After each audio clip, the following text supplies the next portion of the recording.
Good morning, different followers of my channel. Welcome back. Yesterday was the Lord's Day, the Sabbath, the fourth commandment. Remember the Sabbath day, keep it holy. 6 days shalt thou labor and do all thy work, but on the seventh thou shalt rest. Along those lines, right? Not in the United States of America. The Sabbath has become nothing more than a tool in the hands of some and just utterly neglected by others. Just the sad truth. You've got to remember something. It's called the Lord's Day for a reason because God set it apart and God commands us to keep it. Even now, in the New Testament era, we are commanded to keep the Sabbath day, to keep it holy, to refrain from our own works, our own enjoyments, our own pleasures, and to seek after the living and true God. Well, what did we get yesterday? Well, in my own personal readings, I was reading some John Witherspoon, actually, and meditating on what he had to say, and working on some different studies and topics that pertain to the outworking of biblical truth in the lives of believers. And during that reading, I came across the classic statement, Bread and Circuses, which Juvenal crafted and created. And if you don't know his name, I'm not going to go into who he was. He was a Roman writer and citizen back in the early days of Rome. And he basically thought bread and circuses was disastrous for a nation state. And he's not wrong. And then as I come online today and it's Monday, August 24th, I see that President Trump sponsored, hosted, promoted the Freedom 250 Grand Prix in Washington, D.C. And immediately my thoughts went back to my readings yesterday of Bread and Circuses. And I thought to myself, wow, can we get any more apt than that? So the Roman imperial model was here, the mechanics of it. They subsidized wheat grain doles and paired them with gladiatorial bouts and chariot races at the Circus Maximus. The strategy for doing this was that the authorities of Rome thought that they could pacify the populace with physical comfort and spectacles to extinguish political appetite for governance. And I'm not going to say democratic governance because democracy is a farce, but for governance. They didn't want the people thinking about what was going on. They wanted the people with their bellies full and their minds agitated by the spectacle of the circus. Well, jump forward a few thousand years, and what do we get? Well, we get the Freedom 250 model. And what's the mechanics there? Well, you get free general admission. And then once you get in, you get $25 crab cake sandwiches at something called the Freedom Grill. Now, I don't know about you, but I'm not paying 25 bucks for a crab cake sandwich. But people were there because they got in free anyway. And then to top it all off, you get the modern day chariot race with 200-mile-per-hour Indy cars zooming around the National Mall. What's the strategy here, you must ask? Well, the executive authority, the president, leverages his little spectacle and the festive abundance to project power and to command public focus. Well, why would they want your focus shifted away from what's going on in the world around you?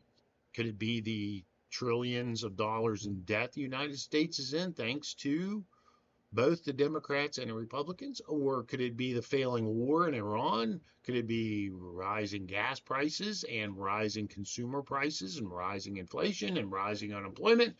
Could it be that the entire nation in which we live is falling apart? But they don't want you to think about that. They want you to hear the revving engines. They want you to see the spectacle that was presented. Now, this is what Juvenal said, Juvenal here.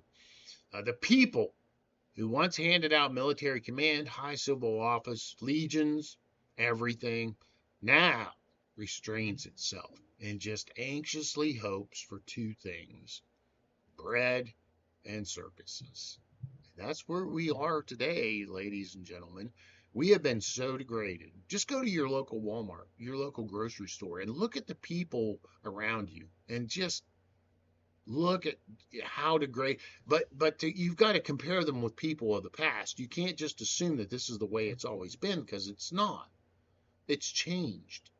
We've been degraded because of bread and circuses. So these modern bread concessions, they gave you free access. They distributed thousands of free general admission passes right in front of the U.S. Capitol. Actually, no shame there, no sense of propriety, nothing. And then these concession tents were brought in and popped up, calling themselves Freedom Grills and Checkered Faves, all hawking these $25 crab cake sandwiches, chicken tenders, whatever other meals would have been available. I don't know. I didn't go. I was too busy worshiping the God of creation, of heaven. Uh, but the people were there. They were there in droves. You'll hear a quote from one of them here in a few minutes. So what's the gratification that the public gets out of this? Well, they get this low friction consumer access. And what it does is it creates in your mind this sense of satisfaction. It indulges your senses. It dulls your senses.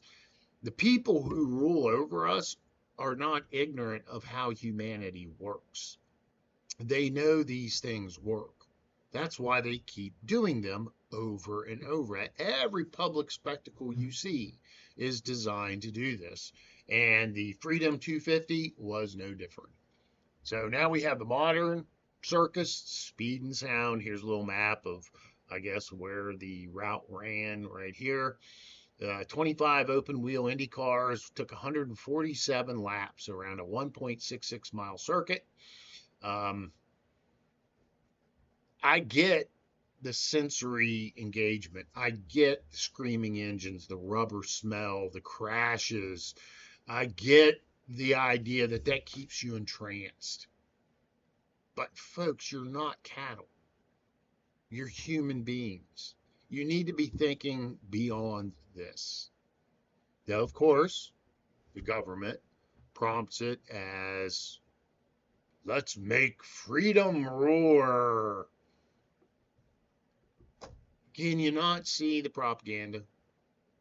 Can you not grasp it? Or is your mind that deadened? Is your spirit that deadened? That this is what it takes? Woe be unto us. Now, what have we seen already this summer? Well, we had the UFC set up on the White House lawn. We have Patriot games, and now we had finally the grand finale was Freedom 250. You know, there was no cause to repentance. There was no acknowledgement of the religious history of our people, of the great benefits that we've received from those in the past. There was none of that. It was all commercialized. It was all flashy. It was all straight from the movie Idiocracy. If you've not seen it, you need to go watch it and open your eyes, folks. We're living it today. We're living it today. If I could take a clip of that video and put it in here where President Kamucha addresses the public, I would do it, but I'm afraid of getting a copyright violation, so I'm not going to do it. But you cannot miss the connections there. Just cannot. Here's a little comparative analysis. In Juvenile's Rome, it was free grain. For our time, it's free event access and festival concessions, and it even goes beyond that because you still get free grain and doles in the form of welfare and things like that.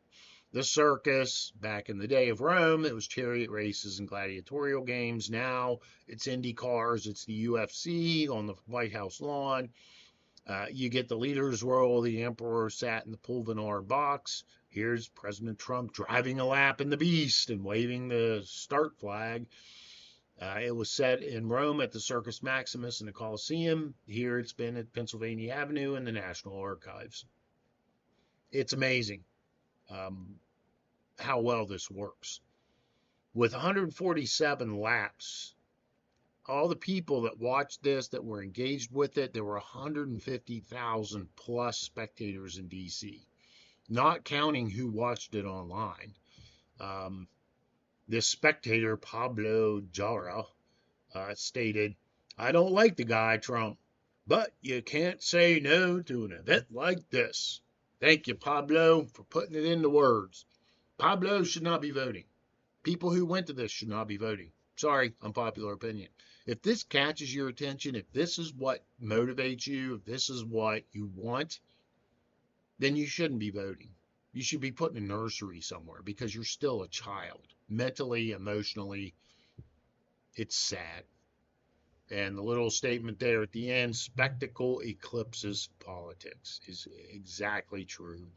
And just as the Roman emperors led ceremonial processions to launch the games, here comes President Trump in the Beast, his limo, uh, driving that honorary lap before he waves the green flag in order to start it, just like the Roman emperors did in the past. So, what do we see? Well, displacement of governance, of course. It replaces political debate and public scrutiny with just raw sensation. All the monuments that you saw in the videos of the cars racing around the National Archives, the Capitol Mall, now instead of being the serious symbols of the history of our people, of our nation, they become backdrops to the chariot. It's sensory overload, is what it comes down to, and it's known to do it. In fact, psychologists have spoken to this. And of course, the citizens just become mere spectators. Shifts from active oversight of the government to just passive consumption of state sponsored shows. Welcome to America 250 years in. So, have we altered over 2,000 years what we demand from our leaders? Or do we still exchange civic vigilance for a spectacular show? That's the question we should be asking ourselves. And with this, when speed, sound, and sausage obscure the serious business of statecraft, the circus has achieved its ancient purpose. Welcome to Monday, August 24th, and America 250.